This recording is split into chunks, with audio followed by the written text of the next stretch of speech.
All right. Welcome to all the folks who are tuning in to this Manny's Super Civic Cyber Conversation with the incredible Marianne Williamson, who brings so much hope and so much inspiration to so many people.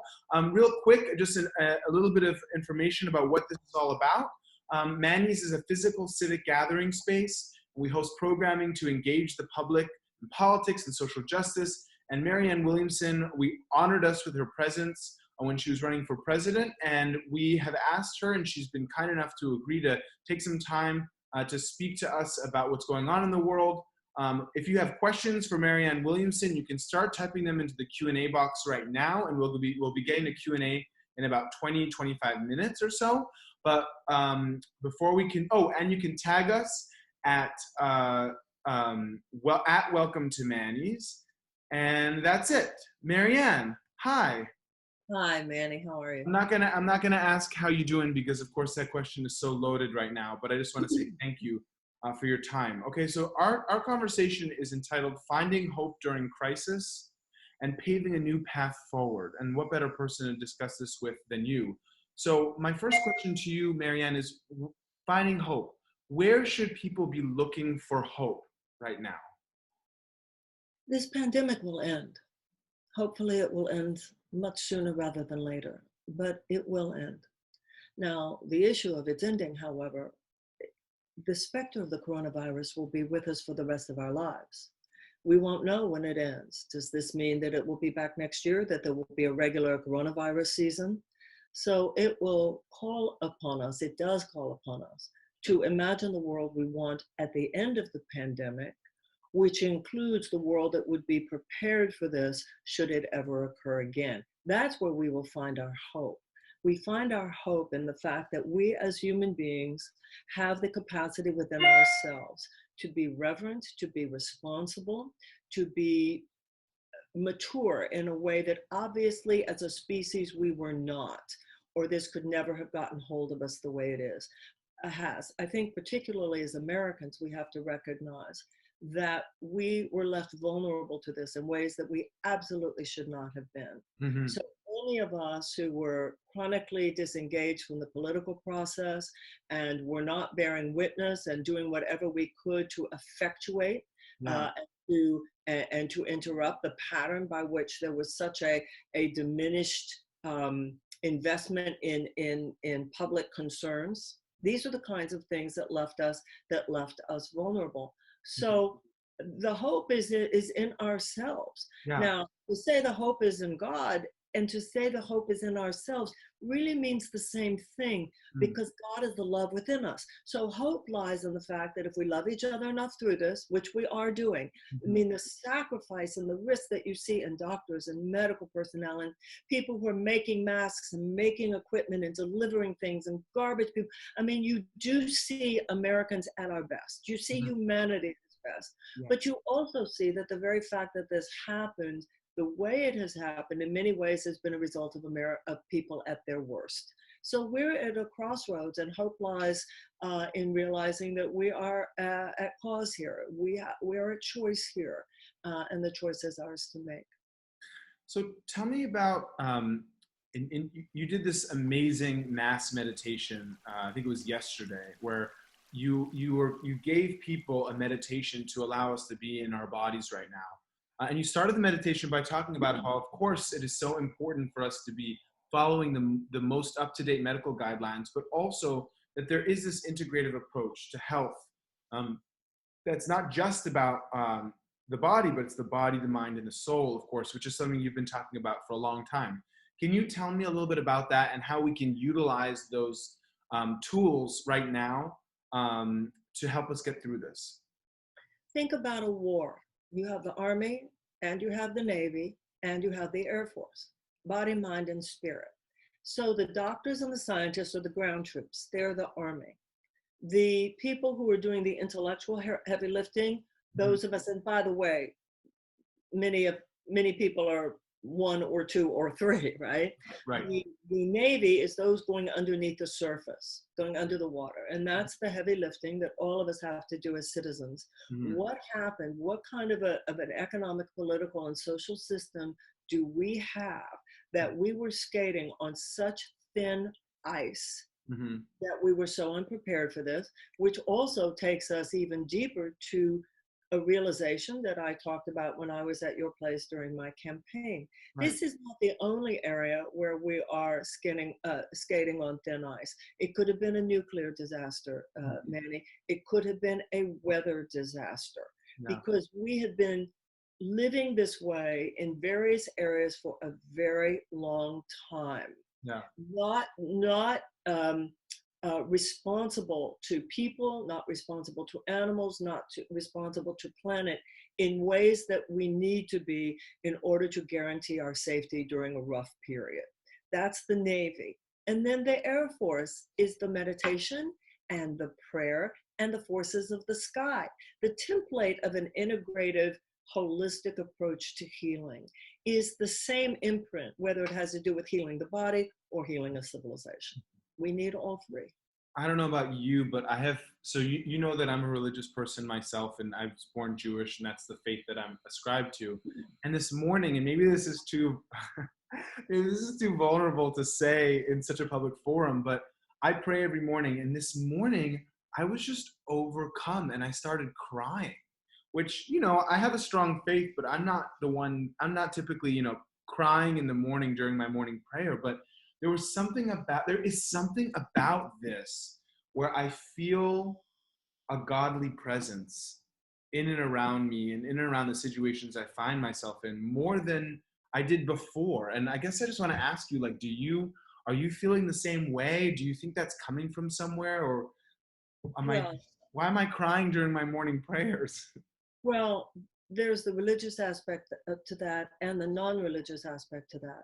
Yeah. The non-religious aspect to that is, can we all agree that this is a heartbreaking phenomenon? Yeah. This is a depressing incident. Yeah. This is a heartbreaking incident. The appropriate response to a heartbreaking incident is to be heartbroken. Yeah. It's like and I've been saying this for a very long time, even before the pandemic. If your eyes are really open, are really open to what's been going on already. Remember, we're all in lockdown. There are millions of people who are in economic lockdown in this country before this happened. Right. So in a way, I've said for a very long time, if you're not depressed, what's wrong with you? Yeah. If you're not crying for the state of humanity, and particularly right now, sometimes being upset is a sign of mental health. Well, in terms of crying from religious fervor, actually, that is not an unusual thing for me. I even wrote about that in one of my books. When I used to, in Return to Love, I wrote about going when the Ark would be open at Temple, and my grandfather, the grilling, and I would cry, and I didn't know, was I crying because he was crying, or was I believe, it's kind of like in the yin and the yang sign. Yeah. In the yin, there's the circle of yang within it. And in the yang, there's the circle of yin within it. Yeah. Even it is a religious and a spiritual principle that in the midst of the darkest night, there is the hint of the dawn to come. And I think the most conscious people, whether we are looking at this from a spiritual perspective or not, the most conscious people realize something had to happen. This is rocking us to the core. We needed to be rocked to the core. In a way, perhaps the salvation of humanity, the fact that we will even be able to survive and thrive on the 21st century, needed such a profound course correction. Right. We needed such a disruption. Right. Gandhi said, the problem with the world is that humanity is not in its right mind. And Blaise Pascal, the French philosopher, said that every problem in the world stems from man's inability to sit quietly in a room alone. Somebody said to me. Who said that? Blaise Pascal. Blaise Pascal, okay. Yes, and my friend Margareta said to me the other day, she said, it's like some divine mother has said to all humanity, go to your room. Go to your room. That's what it feels like. Think about what you've done. Yeah. I mean, that was good. My next question obviously is, everyone is being forced to stop. There was this unbelievable headline. I had to read it a couple times. Over half of the world right now has been ordered to stay at home. Very much what you just said, Mother Nature saying, go to your room. And then of course, the next question that everyone's asking is, what will this do to us? How will this change us? Or even last night I was texting with this man who, well, that's a different story. We're not going to talk about the man. But we were texting, and he was asking, he said, do you think that there are going to be really long-term effects on how we behave because of all this stopping? What do you think? The world will never be the same. But what we want to remember is that we are in this moment co-creating what it will be, because we're at a crossroads. There are two directions that this will go. First of all, it will not be the same. It will either go the direction of an increasing authoritarianism. You look at a country like Hungary, where the president of Hungary has already basically decided he's going to rule by decree. And I do not think it is unreasonable or hyperbole to recognize that there are forces within our current government that would absolutely love to take advantage of this for what are essentially undemocratic and authoritarian purposes. Our own Attorney General had floated the idea a couple weeks ago, maybe we should suspend the Constitution a little bit. He got such pushback from both Republican and Democratic senators that he walked it back. But without that pushback, who knows? On the other hand, there is another possibility. And that is for us to realize the United States has become so unbalanced in the last few decades. We are at our best a balance between the rights of individual liberty and the concern for common good. But we have become so unbalanced in the direction of individual liberty for those who have capital. And because of a massive transfer of wealth into the hands of a very few, there's been this a kind of unfettered capitalism. I'm not anti-free market at all, but right now it's not free to the majority of people. You can't practice capitalism if you don't have capital. So because of this massive transfer of wealth into the hands of 1% of Americans, the common good has been, we have been withholding resources to that which would care for the common good. Healthcare, education, the environment, economic guidelines and regulations, on and on down the line. So right now, it's for us to decide. Because and I think it's so important that we not look at this as spectators, like, wow, what do you think is going to happen? The question should be, what are we right now going to make happen?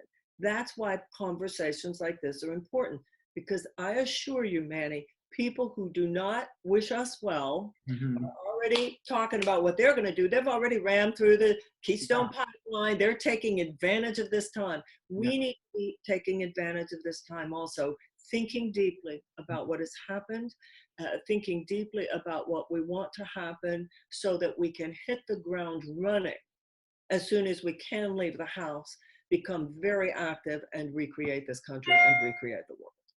What are you seeing right now that is in that vein that is giving you hope, that you're seeing, yes, that is exactly the kind of organizing or community building or action or the behaviors that you're seeing that's maybe giving you hope that we are going in that direction, that we are staying awake and aware?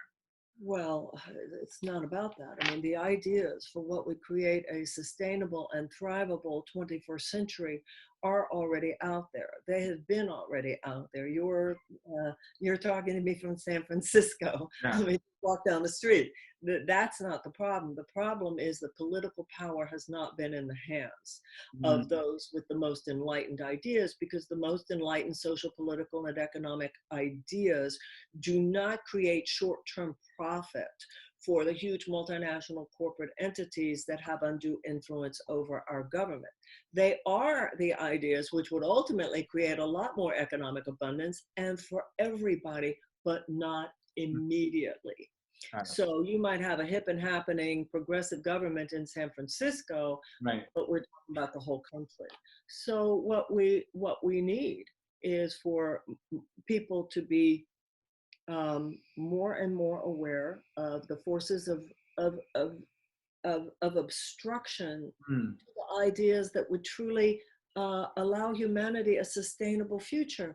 You know, we learned as children that a species that is behaving in ways that are maladaptive for its survival, that species will either mutate or it will go extinct. Yeah. And right now, the irreverence that we show to the planet, the irreverence that we show to other human beings, and the irreverence we show to animals Mm. are constitute maladaptive behavior. And at this point, humanity will change direction, Mm. or it is arrogant and naive of us to think that we could not go extinct. Thank you, Marianne. You're just so wise, and I'm so glad that we were able to have this conversation right now. Folks, if you have questions for Marianne, you can start to type them in. We're going to get to Q&A about 10, 15 minutes. So if you have a question for Marianne, you can just type it into the Q&A box. Also, please feel free to raise your hand so that we can see you and acknowledge you and say hello. Okay, Marianne, I want to talk to you about loneliness. In this week's New Yorker, Jill Lepore wrote that we hunger for intimacy and we wither without it. And there was this article about loneliness, and it talked about how primates needed to belong to an intimate social group in order to survive. And I can't think of a time where we have been forced to be alone in recent memory. Even during the pandemic of 1918, at least there wasn't this social distancing and isolation that we were forced to do. So what advice would you give to people who are feeling lonely and are not seeing a light at the end of the tunnel, and are worried that they're nervous about having to stay in their apartments for 2 months? Of course, they're privileged to have an apartment and have a place to live, but how do we combat the feeling of loneliness right now? I see it slightly differently. I see it radically differently. I think that we are being forced to be intimate right now. You know, we are a very adrenaline-driven society. We're always on the move, but Yeah. we're not an intimate society. Everybody's on their own tablet. Everybody's running around. You see people on a date, but they're both on their separate tablets. So, well, Yeah. what are we pretending Yeah. to ourselves? We had so much intimacy before. You Yeah. can be sitting with someone. You can be at dinner with someone. That doesn't mean you're going deep. Yeah. I think that this thing has actually forced us into the feelings. A lot of the running around, Americans run around. It's an addictive, Yeah. adrenaline driven Yes. uh, That race. pattern that is in many ways the avoidance of deep feelings. If I'm avoiding deep feelings within myself, I can only reach you on the level of my own depth. So if I'm not dealing with my own deeper truth, you and I aren't having anything real going on between us. Yeah. That's where we were before. Yeah. Now, because we are being forced to go deeper, you're left with your feelings. That's part of what's so difficult. It's kind of a collective jonesing. Yeah. We're all in an immediate. It's like all of a sudden it's like we hit a wall. Yeah. We can't go. So much of what we do, I got to get out of here. I got to go walk. I got to go somewhere. Let's go. Yeah. So I'm like that. who among us, I haven't talked to one person, and certainly this is true for me. Do you know one person that hasn't kind of gone deeper with some things that we're thinking about and working through, and deeper conversations with people, calling people who have called me? Yeah. So I think that this is ironically a time of that a deeper intimacy. The fact that it's online doesn't make it less intimate inherently. Yeah. And the fact that we are sitting next to each other, or even in bed together, doesn't mean it's inherently more intimate in the way intimacy really, in terms of what it really means. You're right. I mean, as a personal example, my family and I don't talk that often, but we decided on Friday morning to all get on a Zoom call, even with my little sister, Exactly. and have a say Shabbat Shalom to everyone, which I can't think of the last time that my whole family even saw each other. It was just, it was happening because of the circumstances. That's exactly my point. And probably everybody watching, my family had a Zoom family reunion. Absolutely. I'll bet everybody watching. And another thing, everybody talking about mental health issues, excuse me. Yeah. The mental health issue is the fact that the society is organized in an insane way. Mm. So people who have a hard time being with that, they're labeled as having mental health issues. Mm. The mental health issue is the fact that we have so recklessly treated this planet, Mm. so irresponsibly treated our economy, Yeah. so recklessly and irresponsibly organized our society on this rush to a consumer rather than a humanitarian model. That's the mental health issue. Yeah. This is giving us a chance to rethink that. So this gives us a chance to have a far healthier, mentally, emotionally, and psychologically healthier society on the other side of it. Awesome. Okay, so I just want to ask you a question or two about your run for president, because it's how we met, and it's how a lot of people also were introduced to you. And I guess I just want to ask you really kind of anecdotally, like, what was a high point and what was a low point for you in that run? Like, in terms of an experience that you had, or a person that you met, or a stage that you were on, just, you know, kind of what was a memory that sticks out as a high point and one that sticks out as a low point for you? It's not so much a one incident as a whole pattern and trajectory. There are two political universes. One is the pundits and the polls Mm-hmm. and the establishment and the rules and the DNC and the debates and the money and all of that. Mm-hmm. It's brutal. It's corrupt. Mm. It's rough. And if they don't want you there, they'll stoop to character assassination to get you off the stage. Mm. Then there's another political universe, Mm-hmm. and that's talking to voters. Yeah. And that, and by the way, and thank you, the night at Manny's was an example of that. But the night at Manny's, this is what I want you to hear. The fact that I felt welcomed at Manny's, while wonderful, is not that shocking. You're in San Francisco. What was really wonderful was how people in Iowa Mm. heard these ideas, how people in New Hampshire heard these ideas, Yeah. how people in Nevada heard these ideas, how people in South Carolina heard these ideas. The American people, you know, Thomas Jefferson said that the only safe repository for power in the United States is in the hands of the people. Mm. And I came out of that experience even more deeply romantic about American democracy, more deeply convinced that the people could handle this if all the things that would obstruct it would get out of the way. Yeah. People are very smart, Manny. We're not stupid. Yeah. The American people are not stupid, and yet the political establishment treats them like they are. So the high point, to be talking to people, like even when I was talking in San Francisco, okay? It was so amazing. Well, thank you. But my talk at your place in San Francisco was going to be a long time. I was going to have to be in that race for a long time before anybody in California. Well, actually, that's not totally true because you're early voting now for all intents and purposes. So actually, it is true about California that you're in the vortex where engaging people in ideas that matter to the extent to which they agree, they have the power through their voting to give these ideas actual political force and leverage within the most powerful country in the world. What an honor, what a privilege, and what a true blessing. It was exhilarating. So the experience of running for president was both brutal and exhilarating, but I am choosing to carry with me the exhilarating part. Okay, I'm going to try to get 3 more questions in before we open up to Q&A, all right? The only other question I have on the presidential is you've said in interviews since the presidential that you will continue to be an inconvenient woman.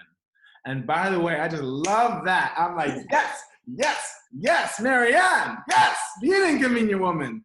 But I wanted to give you an opportunity to tell me what that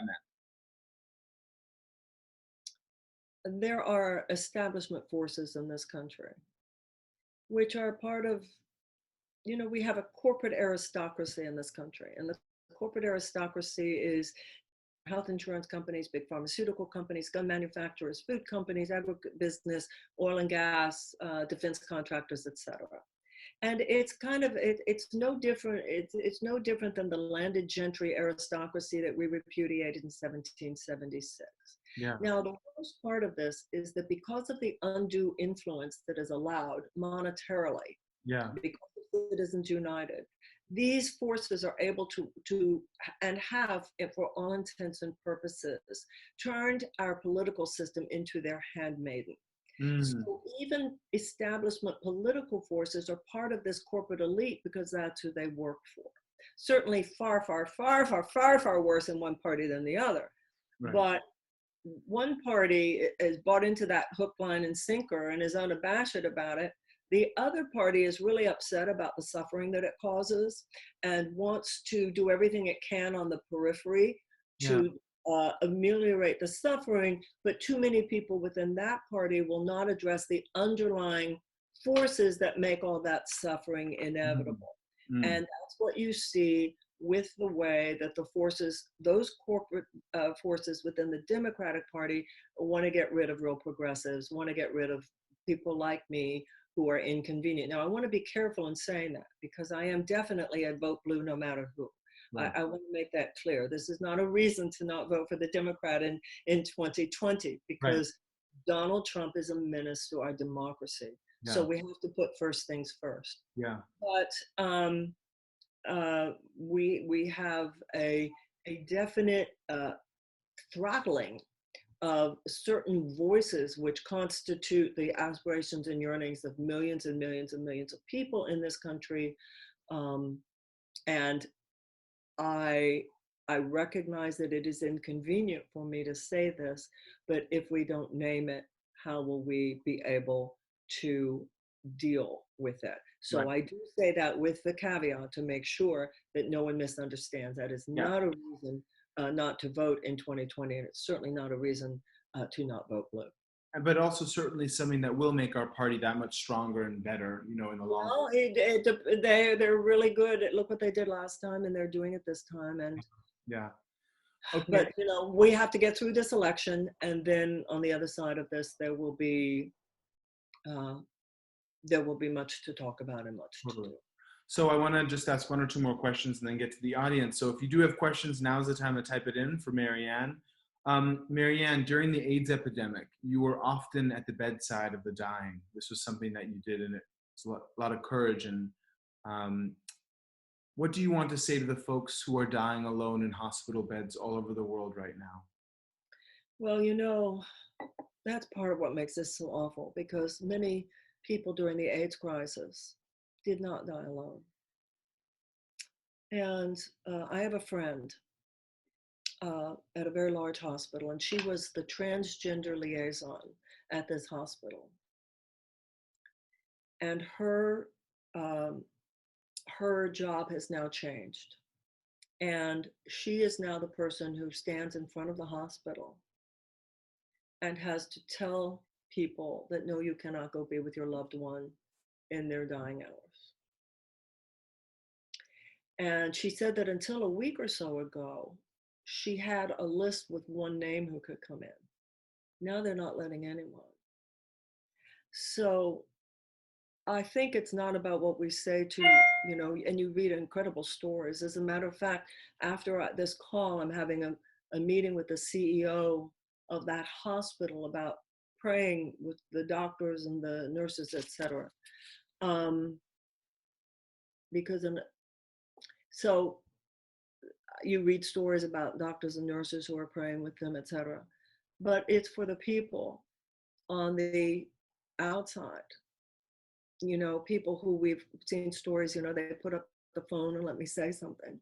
So I was saying to my friend, what a holy ministry you have, that your kindness to these people, because she was telling me the array of understandable reactions she gets from people who threaten, she's had to have bodyguards come, I'm getting in, there's my mother, you're not stopping me, to just people in complete. And I'm so moved by,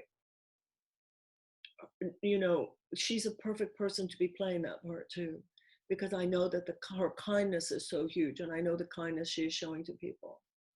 So the suffering is not just among the sick, in this situation. The suffering is among those who are grieving, those who were worried about their loved ones who are sick, and of course, those who are going through economic despair, unlike anything we've ever seen.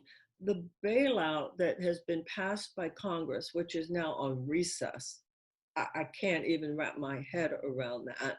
I mean, I understand how they had kind of cleared that building out because there were some representatives and senators who had tested positive, but they should still be working in, if they're not an essential service, what are they there for, right?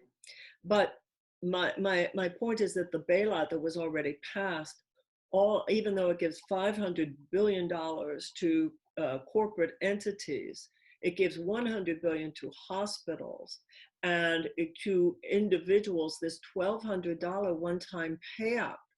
This is absolutely absurd. There should be $2,000 a month for as long as it lasts. We're already on the verge of a depression here. We must be honest with ourselves. And we also have a situation where the president should have used the Defense Production Act right away. The idea that in the United States of America, we have doctors and nurses without the proper protective gear, without the respirators they need, without the ventilators they need, and without the medicine they need, not only to help people get well, but also, Manny, when you have a ventilator put in, it's an obviously very uncomfortable thing. They give people things like propofol, and they're running out of the pain medicine. And so people, it's so outrageous that in the United States of America, we are not showing up for people. But this is what all of us need to realize. The way the system is treating people now is the way the system treated people before this.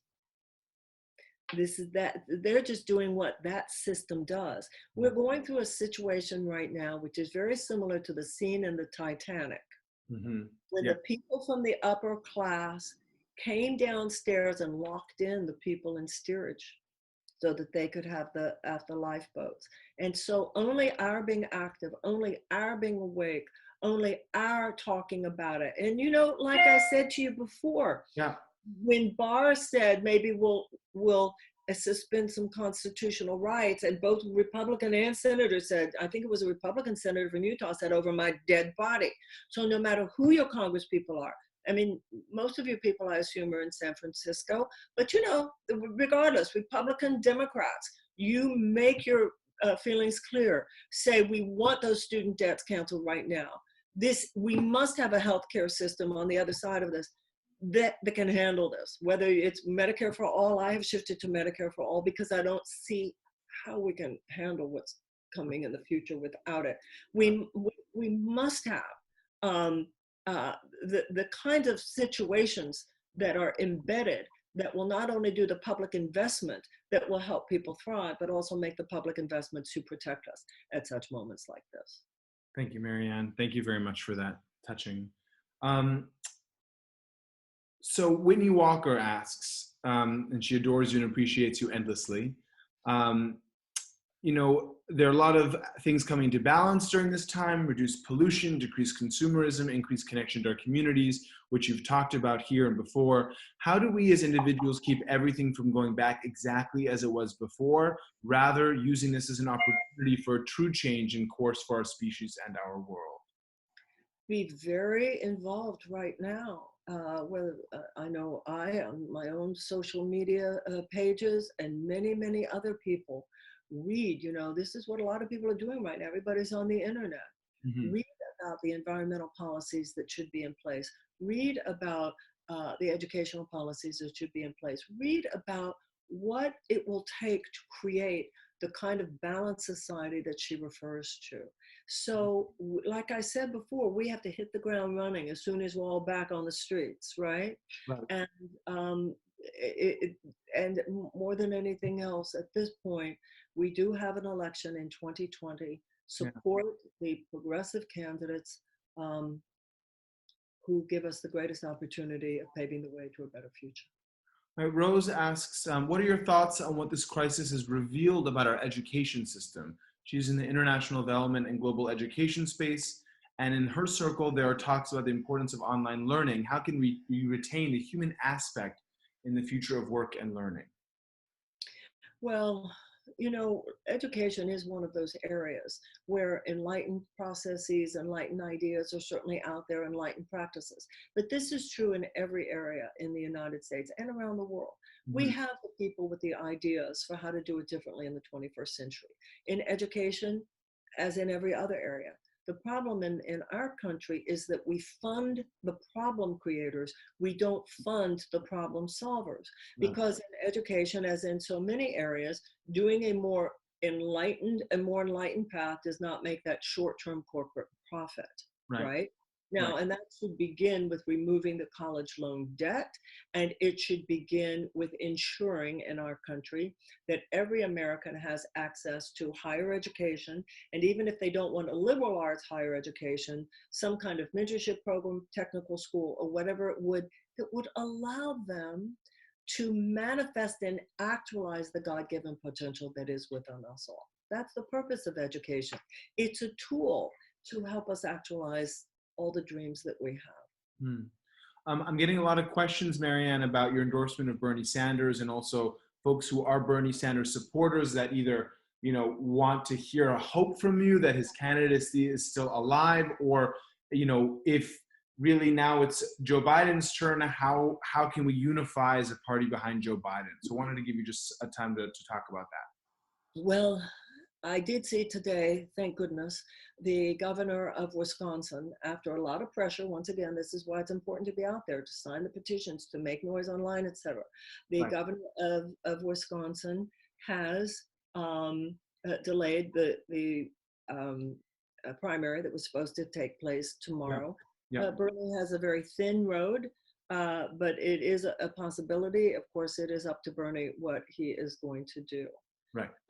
As I said earlier, I am someone who definitely going to vote blue no matter who, because for me, denying Donald Trump a second term is the most important thing. Mm-hmm. However, if Joe Biden is the candidate, we need to start making it very clear what we want from him. Mm-hmm. Those of us who are progressives, those of us who are Bernie supporters, so that our support is not taken for granted.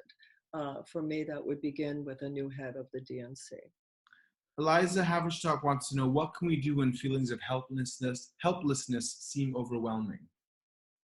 Help somebody else. You know, 90%, what I've learned in my life is that 90% of the time, the best advice I can give myself is, oh, Marianne, get over yourself. It's not about you. I mean, the whole evolutionary leap for the 21st century is to go from it's all about me to it's all about us. You feel helpless, help somebody who's got it a lot worse than you do. Yeah. Reach out to somebody. There are people who, as scared as you might be, they're more scared and they have more reason to be scared. So helplessness is a use of energy in a way that is inward turning, in a way that is not helpful. Turn it outward, help someone else. You find your power by using it behalf of others. If you feel helpless, it's because you're not seeing help. And if you're not seeing help, it's because you yourself are not providing it. So there's a line in the Course in Miracles that says, only what you are not giving can be lacking in any situation. This moment, this experience of the pandemic calls for something that I've certainly known before in my life. Sometimes you just have to slap yourself across the face, get up, take a shower, get dressed. There's something here that's bigger than you. I love it. It works every day. The last set of questions is about the Department of Peace. A few folks have been asking about that. And there's a question of, have you spoken to Senator Sanders or Vice President Biden about the creation of the Department of Peace? How do you think that all this that's happening in the world affects that very important part of your campaign platform, and just what are your thoughts on that and how we might be getting closer to it as a result of all this? Well, the reason you run is to put forth certain ideas. And the ideas, Department of Peace, Department of Children and Youth, reparations, so many of the things that I stood for. Yes. That's why you support a candidate. If you don't support that candidate enough for that candidate to get to a certain place, you can't be all upset if then, what happened to that issue? Yeah. Well, that you had your chance when you could have supported that candidate more. Yeah. And you know, the vilification and this caricature of me and the she's a crazy lady, blah blah blah, which was a very intentional way and strategy to make sure that no one would take me seriously because they didn't want those ideas taken seriously. I think that they are, if anything, even more important because, as I said earlier, it's a pandemic this time, but it could have been anything. It could have been a nuclear disaster. It could have been a weather catastrophe. So we are skating on very thin ice. In many areas, not just health. So I hope that those ideas, this is why I have kept up my website, Marianne2020.com, because those issues are still on there. Yeah. And and you were speaking before about my meditations. People can go to my meditations at Marianne.com, which is where the reflections and the meditations are. So I have a lot of material out there. And you know, Dennis Kucinich was the first one, in my experience, who had introduced the Department of Peace concept. There's also a Department of Peace building idea led by Barbara Lee, in the House now, although it doesn't have enough co-sponsors to go anywhere. And then I carried it. So everybody who wishes to pick up the baton, keep the idea alive.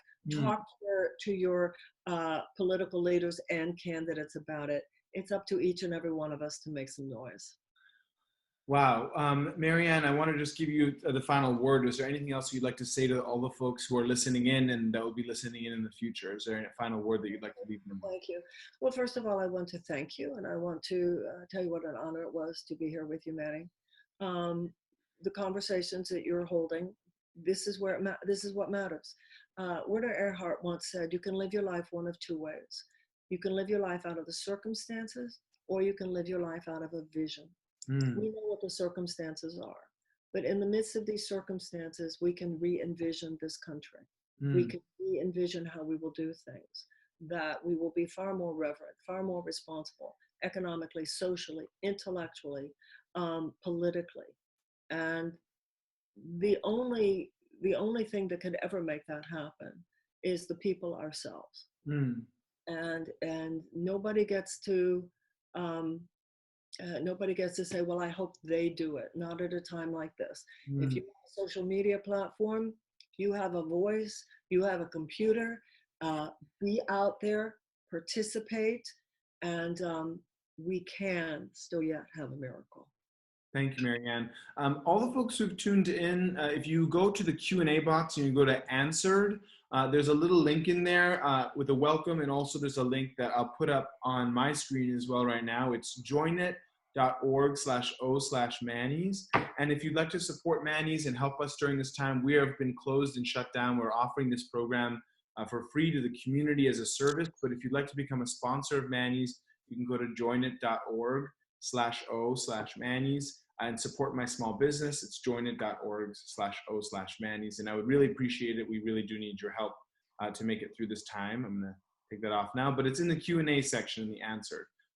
Please also tag us at Welcome to Manny's, and you can tag Marianne on all of the social media platforms. She is quite active and has an amazing social media presence, so you can tag her. Is it just at Marianne Williamson, or what is it? Mar Williamson is the Twitter, and then the public page on Facebook, and I'm on Instagram as well. Yeah. Marianne, thank you so much for the time and the encouragement and the hope. I really appreciate all that you stand for and everything that you do, and I look forward to seeing you again in the real world soon. Ditto, right back at you. Thank you so much. Thanks, Marianne. Happy Passover.